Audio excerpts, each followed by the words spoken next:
Alden Richards at Miles Ocampo, kinakikiligan ngayon ng mga netizens dahil sa makikitang pagiging caring ng dalawa sa isa't isa. Tila yata nakahanap na ang mga netizens ng bagong tambalang magpapakilig sa masa.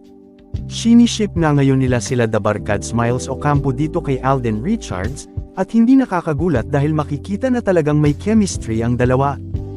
Sa naganap ng MMFF Parade of Stars kahapon sa Malabon, kinagiliwan at kinakiligan ng netizens ang mga bidyong magkasama ang dalawa.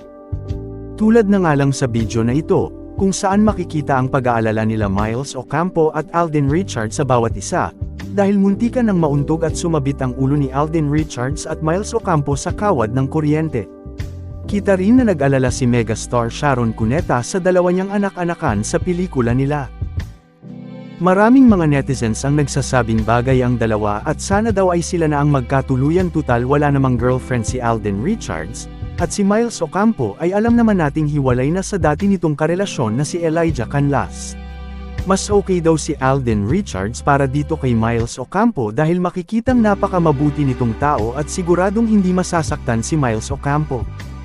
Alam naman din ng lahat kung gaano ka-gentleman itong si Alden Richards sa kanyang mga nakakatrabahong babae. Kaya ganito na lang ang pag-alalay ni Alden Richards kay Miles Ocampo.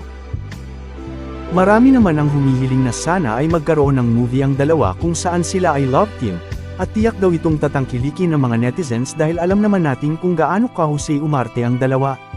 Bagay na bagay sa kanila ang mga intense drama at romantic comedy dahil pareho silang kwela at nasanay na magpatawa.